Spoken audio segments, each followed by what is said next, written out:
Case ऐसे होते हैं जिसमें पुलिस के आसपास ही सबूत मौजूद होता है, कातिल इर्द गिर्द ही घूम रहा होता है, लेकिन वो नजरें उसे पकड़ नहीं पाती जिन नजरों से कानून या पुलिस आसपास अपने देख रही होती।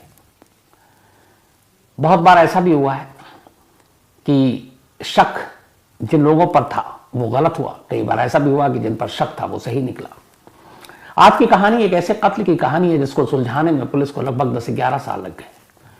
हालांकि इसमें यह भी कह सकते हैं कि अगर पुलिस शायद थोड़ी ज्यादा और ईमानदारी से मेहनत करती तो कातिल तक पहुंचने में इतना लंबा वक्त नहीं लगता।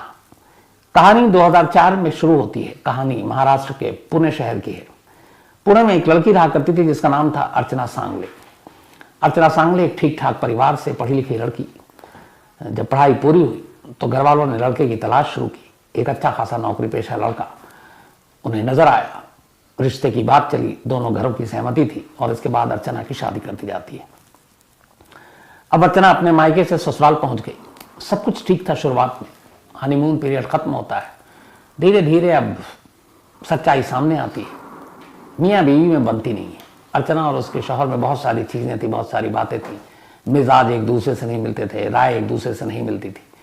तो शुरुआती नोक झोंक फिर बहस में बदली, बहस झगड़े में तब्दील, और उसके बाद एक ही छत के नीचे रहने के बावजूद दोनों लगभग अनजान से बने रहते। शादी को साल भर बीत गए। इन साल भर में ये रिश्ते में इतनी कड़वाहट आ गई कि पति पत्नी अब शायद एक दूसरे को देखना भी गवारा नहीं करते। शुरुआत में अर्चना को लगा कि सब कुछ ठीक होगा, लेकिन फिर उसे लगा कि शायद ये रिश्ता आगे नहीं बढ़ पाएगा। उसके पति का भी हाल यही था।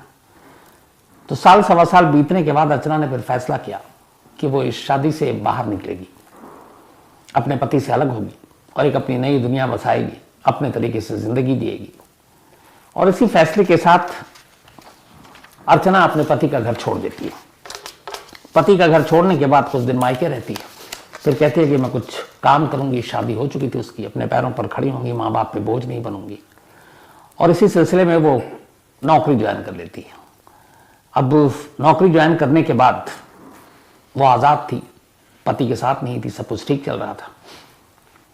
इसी दौरान में कहानी करवट लेती है। संतोष नाम का एक नौजवान अर्चना को नौकरी के दौरान मिलता है। धीरे धीरे दोनों करीब आते हैं, दोनों में दोस्ती होती है और फिर दोस्ती प्यार में बदल जाता है। संतोष एक एनजीओ चलाया करता था और साथ में जो सोशल वर्क किया करता था। तो ये बात 2005 दिसंबर की है। शादी को साल बीत चुके थे।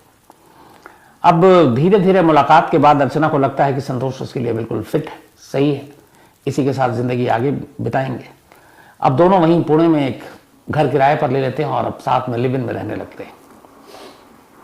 अर्चना की अपनी नौकरी भी ठीक चल रही थी, संतोष का भी अपना एनजीओ ठीक चल रहा था, सब कुछ ठीक था।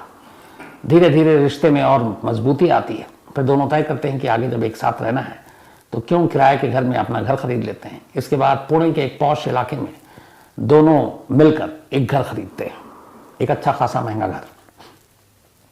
इस घर में खरीदने के लिए अर्चना के पैसे ज्यादा लगे थे और संतोष के कम, लेकिन दोनों को साथ रहना था इसलिए उन्होंने कुछ कहा नहीं। अब धीरे धीरे वक्त बीता, घर खरीदा जा चुका, साल भर बीत गए। दिसंबर 2005 में यह घर खरीदा था। 4 नवंबर 2006, करीब करीब साथ रहते हुए साल भर हो चुके थे अब संतोष और अर्चना को। साल भर के बाद 4 नवंबर 2006 की तारीख आती है और एक रोज अचानक अर्चना गायब हो जाती है। संतोष ढूंढता है लेकिन कहीं मिलती नहीं अर्चना। वो उसके घर जाता है, घर पे भी नहीं मिलती। वो घर वालों को बताता है। संतोष के बारे में अर्चना के तमाम घर वाले जानते थे, लेकिन अर्चना का कोई सुराग नहीं मिला। तो संतोष और अर्चना के घर वाले जाकर पुलिस में मिसिंग की रिपोर्ट लिखा देते हैं। पुलिस केस दर्ज करती है, अर्चना की तलाश शुरू करती है।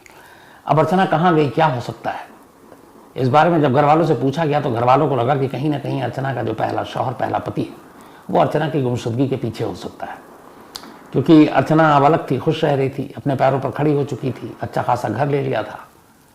ये बात उसके पति को शायद नागवार गुजरी और पति बदला लेना चाहता है। तो घर वालों ने ये सारी कहानी बताई। पुलिस को भी लगा कि हाँ, मोटिव तो है, पहला पति शायद गुस्से में होगा। एक तो वो छोड़ कर गई, उसके बाद वो खुशहाल जिंदगी जी रही है, उसको बर्दाश्त नहीं हुआ, इसीलिए उसने उसको गायब कर दिया। पुलिस अर्चना के पति को उठा लेती है। उठाने के बाद अच्छी खासी खातिर करती है, पूछताछ करती है, उसके सारे कॉल डिटेल से लेकर सब चीज खंगालती है। पुलिस को पूरा शक यही था कि अर्चना की गुमशुदगी पे उसी का हाथ था। लेकिन उसका पति बार बार कहता है कि जब से अर्चना मेरी जिंदगी से गई मैंने कभी पलट कर देखा नहीं कि वो कहाँ है, और मेरा उससे कोई वास्ता नहीं है। जितने पुलिस ने सबूत, गवाह, साइंटिफिक एविडेंस ढूंढे, उससे भी ऐसा लग रहा था कि उसका पति सच बोल रहा है। अब पुलिस के पास कोई सबूत नहीं कि उसके पति को यूं उठा के रखें, और अर्चना कहाँ गायब है ये भी पता नहीं चल रहा है। इसी दौरान में एक रोज उसी नवंबर के महीने में मछिंदरगढ़ किले के पास एक महिला की लाश मिलती है, पुणे में। कोई अनजान शख्स देखता है किले के पास एक लाश है, पुलिस को खबर देता है, पुलिस आती है, लाश को उठाकर ले जाती है, मोर्चरी में रख देती है। अब आसपास के इलाकों में ढूंढा जाता है, कोई मिसिंग हो तो पता चले, तो कोई महिला गायब हो। इधर अर्चना अभी तक मिली नहीं थी, उसकी तलाश जारी थी। मछिंदरगढ़ किले में मिली एक महिला की लाश की खबर अब उस पुलिस स्टेशन तक पहुंचती है जो अर्चना को ढूंढ रही थी। जैसे ही बात पता चलती है, पुलिस वाले फौरन अर्चना के परिवार और संतोष को लेकर मुर्दाघर पहुंचते हैं, लाश को दिखाते हैं। लाश देखते ही अर्चना के घर वाले रोने लगते हैं और ये शिनाख्त करते हैं कि उन्हीं की बेटी अर्चना की लाश है। संतोष भी पहचान लेता है। तो अब तक जो अर्चना गुम थी, अब उसकी लाश मिली। केस अब 302 में तब्दील हो गया 302 में। अब पुलिस उसी हिसाब से तफ्तीश करती है। पहले पति से लंबी पूछताछ हो चुकी, पुलिस ने उसे क्लीन चिट दे दी। तो अब सवाल यह है कि पति कातिल नहीं तो अर्चना का और कौन दुश्मन हो सकता है। घर वालों से पुलिस फिर पूछताछ करती है, क्योंकि अब मामला संगीन हो चुका था, ये अब कत्ल का मामला हो चुका था। तो घर वालों को जब पुलिस बताती है कि उसके पहले पति ने कभी पलट कर देखा नहीं, जब से वो छोड़ कर गई वो अपनी दुनिया में मस्त है और उसे कोई लेना देना नहीं था अर्चना से, और वो अर्चना की गुमशुदगी या कत्ल के पीछे नहीं हो सकता। तो फिर घर वालों को लगा कि अब क्या किया जाए, कौन हो सकता है। कुछ दिनों तक तो वो इधर उधर ढूंढते रहे, पता करते रहे। फिर एक रोज उन्होंने पुलिस में जाकर सीधे संतोष पर ही शक जता दिया। उन्होंने कहा कि अगर अर्चना का पति कातिल नहीं है तो फिर ये जो उसका दूसरा प्रेमी है जिसके साथ वो लिव इन में रह रही है, बहुत मुमकिन है कि उसी ने कत्ल किया है। लेकिन कोई ठोस कारण, वजह नहीं थी। लेकिन और उनके पास कोई दूसरा रास्ता भी नहीं था। उन्हें लग रहा था कि कोई और, न उसकी दुश्मनी किसी से, न कोई और किसी को मतलब। अब जब संतोष का नाम आया तो फिर पुलिस ने संतोष को उठाया। अब संतोष की खातिर हुई, उससे लंबी पूछताछ हुई, लेकिन संतोष की भी सारे कॉल डिटेल, तमाम गवाह, सारी चीजें पूछी गई। उसने जो जो बयान दिए वो सब मैच कर गए और कोई ऐसी चीज पता ही नहीं चली जिससे ये लगे कि संतोष गुनहगार है। अर्चना के पहले पति की जो पूछताछ का नतीजा निकला, सेम वही अर्चना के प्रेमी संतोष की पूछताछ का नतीजा निकला। कोई ऐसा सबूत पुलिस के हाथ लगा नहीं जिससे साबित हो सके कि अर्चना के कत्ल के पीछे या तो उसके पति का हाथ है या फिर उसके प्रेमी का। बिना सबूत के आप ज्यादा दिन तक हिरासत में भी नहीं रह सकते। तो बिना सबूत की वजह से पुलिस को आखिरकार पति की तरह ही अर्चना के प्रेमी को भी छोड़ना पड़ा। अब वो निकल गया। अब धीरे धीरे वक्त बीता, पुलिस तफ्तीश करती रही, कोई सुराग, कोई गवाह, कोई क्लू हाथ नहीं आ रहा। अर्चना के कत्ल को महीनों, अब साल बीतते जा रहे हैं, लेकिन पुलिस के हाथ कोई सबूत नहीं लगा। करीब करीब 6 साल बीत गया। 6 साल के बाद 2012 आ गया साल। 2012 आने के बाद इस दौरान में पुलिस जब भी कभी रिव्यू मीटिंग होती, मंथली मीटिंग होती, तो पुराने केस में हर स्टेट, हर शहर में ऐसा होता है कि अच्छा कुछ ऐसे केस जो अनसॉल्व हो, उनका स्टेटस क्या है, तो उस पर मीटिंग होती है। तो जब भी इस तरह की मीटिंग होती तो ये अर्चना का भी केस सामने आता कि अब तक सुलझा नहीं है, तो उस पर स्टेटस रिपोर्ट मांगा जाता। अब चूंकि सस्पेक्टेड 2 ही थे, अर्चना का पति और उसका प्रेमी, तो उन दोनों के बारे में भी कुछ मुखबिरों के जरिए खबरें निकालती पुलिस, लेकिन कोई फायदा नहीं हो रहा था। लेकिन इसी दौरान एक चीज हुई। 2012 में अचानक पुलिस को पता चला कि जो घर अर्चना ने अपने प्रेमी संतोष के साथ मिलकर पुणे के एक पौष इलाके में खरीदी थी वो घर 2 लोगों के नाम पर थी, अर्चना और संतोष, यानी ये ज्वाइंट ओनर थे। अब इस घर को संतोष नहीं बेच सकता था जब तक कि अर्चना अगर जिंदा होती तो सहमति से। अब वो है नहीं, तो बहुत सारी कानूनी चीजें हैं। हालांकि वो रास्ता निकल सकता था कि अर्चना मर चुकी है तो फिर एक मुर्दा साइन करने तो आएगा नहीं, लेकिन उसके कानूनी रास्ते होते हैं। लेकिन हुआ यहां ये कि मुखबिरों के जरिए पुलिस इस केस में तो लगी हुई थी, 2012 में पता चला कि अचानक उस घर को, जिस घर को अर्चना और संतोष ने खरीदा था, वो ट्रांसफर हो गया संतोष के नाम पर। और ये ट्रांसफर किसी और ने नहीं किया, खुद अर्चना ने किया। अर्चना ने बाकायदा कानूनी पन्नों पर यह दस्तखत किया और कहा कि ये जो प्रॉपर्टी है ये पूरी तरह से मैं संतोष के हवाले कर रही हूं, मेरा इसमें कोई दखल नहीं है। तो एक प्रॉपर्टी, और ये पुलिस की इन्वेस्टिगेशन में सारी चीज थी शुरू में ही कि ये घर लिया, दोनों ने मिलकर लिया, दोनों ने बराबर पैसे दिए, इसमें अर्चना के पैसे ज्यादा थे, इवन अर्चना के घर वालों को ये बात मालूम थी। लेकिन ज्वाइंट ओनर थे दोनों, मालिक दोनों बराबर थे। अब लेकिन अर्चना की मौत के 6 साल के बाद अचानक ये पता चल रहा है कि वो घर अर्चना ने संतोष के नाम पर ही कर दिया और अपने आप को मालिकाना हक से हटा लिया। अब एक मुर्दा 6 साल बाद जिंदा हो और उसके बाद वो साइन करे कानूनी पन्नों पर, रजिस्ट्री के पेपर पर, तो ये बात अजीब लगती है। अब इसमें एक ही चीज निकल कर आता है कि या तो फिर अर्चना जिंदा है, मौत का नाटक किया। अब पुलिस को भी लगता है ये क्या है, मामला क्या है। पुलिस तफ्तीश करती है। अब यहां पर भी तफ्तीश ऐसी होती है कि एक मर्डर और एक प्रॉपर्टी के केसेस को आमतौर पर हमारे यहां बड़े हल्के तरीके से लिया जाता है। ठीक है, जांच होगी, पन्ने देखेंगे और इतने सारे दस्तावेज, ये स्टैम्प, वो साइन, किसके नाम पे, पुराना मालिक मकान कौन है, तो नया कौन है, जमीन किसकी है, रजिस्ट्री किसके नाम पर है, फ्री होल्ड है, बहुत सारे चीजें हैं जो इन जमीन जायदाद के चक्करों में पड़ते हैं, उन्हें बेहतर पता होगा। तो खैर 2012 में, बल्कि 6 फरवरी 2012 को यह मकान संतोष के नाम पर हुआ। अब पता चला, परिवार वालों ने भी कहा कि ये क्या है और कैसे ये हक मिल गया उसको, और कैसे अर्चना जो 6 साल पहले ही, बल्कि कानून के किताबों में भी मर चुकी है क्योंकि FIR दर्ज है, वो कैसे दस्तखत कर सकती है। पुलिस को भी लगा। लेकिन 12 में यह मामला सामने आया, 6 फरवरी को। इसके बाद पुलिस जांच करती रहती है। अंदाजा लगाइए, 12 से 17 आ गया 2017, 5 साल बीत गए ये पहली को बूझने में कि एक मुर्दा अर्चना जिंदा बनकर कैसे एक प्रॉपर्टी के पेपर पर साइन कर सकती है।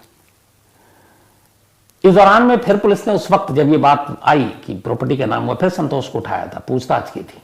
तो संतोष ने कहा कि जो भी उसने अपने बयान दिए, सबूत कुछ था नहीं, क्योंकि प्रॉपर्टी का केस अलग है, कत्ल का अलग है। फिर उसको छोड़ दिया।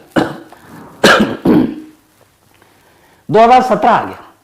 17 जनवरी 2017 की तारीख थी। पुलिस को एक जानकारी मिली मुखबिरों से। पता चला कि जिस पेपर पर साइन करवाया संतोष ने और जो प्रॉपर्टी उसने अपने नाम करा ली, जो कि ज्वाइंट होल्डर थे, वो अर्चना ने साइन नहीं किए। अर्चना नाम की एक, जो अर्चना का पूरा असली नाम था, अर्चना सांगले, अर्चना सांगले के नाम पर उसने एक अपनी महिला मित्र को तैयार किया। बाकायदा अर्चना सांगले के नाम पर सारे डॉक्यूमेंट्स बनाए फेक, सारे उसके आईडी, सारे उसके आधार से लेके जितनी भी चीजें। और इसके बाद जब ये थोड़ा सा मामला ठंडा हुआ, उसने फिर वकील पकड़े और जाकर रजिस्ट्रार ऑफिस में जो महिला थी अर्चना सांगले, उसको खड़ा किया और उसी की मौजूदगी में ये बताया कि यही अर्चना है जो प्रॉपर्टी के हम दोनों बराबर के पार्टनर हैं, और फिर साइन वैन करा लिया। अब उससे इसको ये फायदा था कि अब ये मकान उसके नाम पर हो गया। तो ये जो फेक अर्चना, एक फर्जी अर्चना की जब कहानी पुलिस को पता चली, इसी के बाद 17 जनवरी 2017 को पुलिस संतोष को गिरफ्तार करती है। गिरफ्तार तो करती है एक फर्जीवाड़े के केस में, लेकिन पुलिस को मालूम था कि इस फर्जीवाड़े का केस कहीं ना कहीं जाकर किसी और मोड़ पर मिलेगा, और वही हुआ। फर्जीवाड़ा का केस था। इस बार पुलिस के पास कम से कम एक हल्की ही धारा में पुख्ता केस संतोष के खिलाफ था। पुलिस ने उसे गिरफ्तार किया और फर्जीवाड़ा के केस से होते होते अब अर्चना के कत्ल के केस पर आ गई। इस बार उससे अच्छी खातिरदारी की गई और फिर उससे लंबी पूछताछ हुई, और आखिरकार 10 साल के बाद अर्चना की मौत के, बल्कि लगभग 11 साल होने वाले थे, संतोष ने पहली बार सच बोला। उसने कहा कि जब 2006 में, बल्कि 5 में ही वो दोनों मिले, फिर दोनों लिव इन में रहने लगे, दोनों ने तय किया कि वो आगे की जिंदगी साथ काटेंगे। फिर उन्होंने कहा कि हम किराए पे घर पे क्यों रहें, तो पॉश एरिया में एक पुणे के घर लिया। उसमें हिस्सेदारी ज़्यादा थी अर्चना की। घर लेने के बाद दोनों रहने लगे, लगभग साल भर साथ रहे। इस दौरान में अब संतोष को ये लगा कि इलाके में प्रॉपर्टी की कीमत बढ़ रही है, तो इस मकान को बेच देते हैं और कहीं चलते हैं। अर्चना इस बात के खिलाफ थी। वो चाहती थी कि नहीं, बहुत मुश्किल से घर लिया, यहीं रहेंगे, ये अच्छा इलाका है। लेकिन संतोष को पैसे चाहिए थे और उसे ये भी पता था कि इस मकान में ज़्यादा हिस्सेदारी अर्चना की है, तो बेचने से थोड़ा पैसे ज़्यादा मिलेंगे। अर्चना इस बात को मानती नहीं थी। इस चीज़ को लेकर दोनों में अब झगड़ा शुरू हो गया। वो प्यार मोहब्बत सब हवा हो गई और आखिरकार नवंबर 2006 में एक रोज़ घुमाने के बहाने संतोष अर्चना को बाहर ले जाता है। फिर वापसी में जब वो लौट रहा होता पुणे, तब पुणे पहुंचने से पहले ही वो अर्चना का गला घोट देता है और गला घोटने के बाद मछिंद्रगढ़ किले के पास अर्चना की लाश को फेंक कर वापस उसी घर में आ जाता है जिस घर के लिए ये झगड़ा हुआ था, और फिर आराम से उस घर में रहने लगता है। पुलिस के साथ उसकी तलाश करता है, ढूंढता है। कत्ल उसने किया था इसी प्रॉपर्टी के चक्कर में, कत्ल कर दिया, एक्सेप्ट कर लिया। अब फिर पुलिस ने उसके बाद उसकी पूरी कुंडली खोली तो पता चला दरअसल वो एनजीओ के नाम पर इसी तरह के धंधे किया करता। एनजीओ के नाम पर वो जिस्म फरोशी के धंधे करता। एनजीओ के नाम पर वो लोगों को बेवकूफ़ बनाता, पैसे ऐंठता। और अर्चना के साथ भी उसने यही किया। उसने उससे एक घर खरीदवाया, कुछ पैसे खुद डाले, बाकी अर्चना से डलवाए। अब ये था कि इस घर को बेचेंगे और वो पैसे हड़प लेंगे। अर्चना तैयार नहीं थी। उसे लगा कि ये मानेगी नहीं, तो रास्ते से हटा दो तो पूरा ही घर उसका हो जाएगा।